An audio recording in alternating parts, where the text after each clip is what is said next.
Hello everyone. In our last class, we have discussed about the topic basic features of India for the grade 3. Today we shall continue the topic. We shall continue the next parts of our topic. In the last class, we have discussed many basic features of India. Today we shall move on to the next important concept, that is boundaries. In our last class itself, we have discussed that India, our country India, shared boundary in the four sides. North, south, east, and west. But in the north side there are many countries. 17 states of India shared their boundaries with our neighboring countries. But in the south side of our country is peninsula in shape. So we have shared our boundary with the water bodies. Today we shall discuss in detail about the boundaries of our nation. Boundaries of India. Himalayan mountain ranges in the north. In our last class itself, we have discussed about the Himalayan mountain ranges. The north part of our nation. In the north part of our nation, we are going to see the Himalayan mountain ranges. Himalayan mountain ranges are the north boundaries of India. In the same way, Bay of Bengal in the east. East side of our country. East part of our country is surrounded or that is covered by the water body that is known as Bay of Bengal. In the same way, Arabian Sea in the west side and Indian Ocean in the south side. Which are the four important boundaries of the India are Himalayan mountain ranges. Himalayan mountain ranges, it lies in the north part, upper part of our nation, and Bay of Bengal in the east part of our nation, Arabian Sea in the west part of our nation, Indian Ocean in the south part of our nation. See, our nation India is surrounded by three important or major water bodies in the southern part of our nation. But in the northern part of our nation, it is covered or it is surrounded by the Great Himalayan mountain ranges. In the north side, there is Great Himalayan mountain ranges. In the east side, Bay of Bengal. In the west side, Arabian Sea. In the south side, south part of our nation is covered or surrounded by the Indian Ocean. This is the main features of boundaries of our nation. In the next, we shall discuss some important major topics or points regarding our nation India. Basic features of our India. In our last class, we have discussed about the many basic features of our India. Mountain ranges, plateaus, plains, coastal region, and some other parts we have discussed. See, in those basic features itself, there are some very important points. See, perennial rivers. The perennial rivers means the never-ending rivers. The rivers which are very important for the economic of our India or agriculture of our India. So, there are some major perennial rivers in the India. Those are Ganga, Indus, and Yamuna. These are the three rivers which take birth in the Himalayan mountain ranges. In your next class, in your further classes, you are going to discuss in detail about these perennial rivers. Actually, these Ganga and Yamuna are rivers which initially they look like glaciers. Large ice mass. When it is going to melt, it flows as a rivers. It flows as a rivers through the north part, through the Himalayan ranges to downward. They creates a river valley. They creates a plains. Those such plains helps Indian economy. Such plains helps Indian economy or helps Indian agriculture. So these are the three important rivers. Ganga, Indus, and Yamuna are the three important rivers which plays very major role in the Indian agriculture and Indian economy also. These three rivers takes birth in the place of Himalayan mountain ranges. These are the glaciers of Himalayan mountain ranges. I mean, you use ice masses of Himalayan ranges. When in the summer season, they are going to melt and flow as the rivers, perennial rivers, that is Ganga, Indus and Yamuna. In the rainy season, usually because of rainfall, these three rivers are going to flow. In the summer seasons, because of heat, sun heat, the glaciers are going to melt and flow as a perennial rivers. Those three rivers, major rivers, are Ganga, Indus and Yamuna. Further, these three rivers are going to get many tributary rivers, I mean sub rivers. See, you can discuss such topics in your next further classes. Next important point is desert. See, I think you are familiar with the desert and coastal plains also, because in our last class we have discussed the basic features of our India. I have mentioned in the board itself: deserts, coastal plains, Deccan Plateaus and Himalayan ranges are the four major physical features of our basic features of India.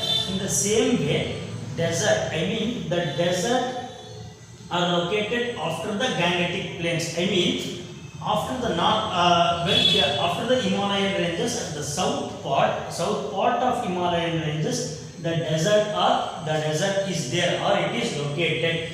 Which is the greatest desert in our India? Thar Desert.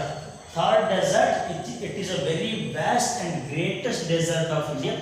What do you mean by desert? The term, I mean the word desert, can be defined as a large place. It is completely covered of sand. It is completely covered of sand. It is we are going to find very rare water sources. I mean, there is no water sources in the desert areas. It is completely covered of sand. It is unfit for agriculture. It is unfit for agriculture, or it is unfit for economic sources. So, in the desert regions, what they are going to grow? See, they are going to grow date plants and cactus. These are the two crops which are able to grow in the desert regions. The main or important desert in the India is Thar Desert. Next, we shall move on to the Deccan Plateaus. What do you mean by Deccan Plateaus? See, if you are familiar with the Indian map, the southern part, I mean the peninsular part of our India, is covered by Deccan Plateaus. I mean high mountain ranges with the rocky structures. The mountain ranges, I mean the highest mountain ranges with the rocky structures, are known as Deccan Plateaus. I mean, Deccan Plateaus are kind of mountain ranges which are located in the peninsular part of our India. The mountain ranges which are present in the peninsular part of India, which helps to get rainfall. From the coastal plains itself. I mean, the coastal plains means it is surrounded by the water bodies. Which are those water bodies? Bay of Bengal, Arabian Sea and Indian Ocean. These three water bodies bring some rainfalling winds. Those rainfalling winds are abstracted by the Deccan Plateaus, and they helps us to get good rainfall. Because of these Deccan Plateaus, because of this good rainfall, the regions surrounding the Deccan Plateaus are very good for agriculture, and economically they are well developed. The next and important point is coastal regions. See, in our India, it might be in a political map or geographical map of India, half of the India, north part of India is covered by the Himalayan ranges. It might be surrounded by many our neighboring countries, but it is actually covered by the Himalayan ranges. In the same way, north part, down part of our India is covered by these three important major water bodies, that is Bay of Bengal, Arabian Sea and Indian Ocean. These three, the region which is covered by Bay of Bengal, Arabian Sea and Indian Ocean, togetherly called as coastal plains. Coastal plains means the place or the places which are surrounded by the water bodies. Such kind of places are known as coastal plains. The coastal plains is of Bay of Bengal, Arabian Sea and Indian Ocean. Many states of our nation is contained in the coastal plains. In your next classes, further classes, you are going to discuss in detail about the coastal plains, deserts, Deccan Plateau and Himalayan ranges also in the deeper manner. Next, we shall discuss about the one of the major concept, that is political divisions of our India. I mean, what we have discussed till now are the geographical divisions of India. Our nation India is divided geographically: Himalayan ranges and desert region, Deccan Plateau and coastal plains. These are divided or created naturally.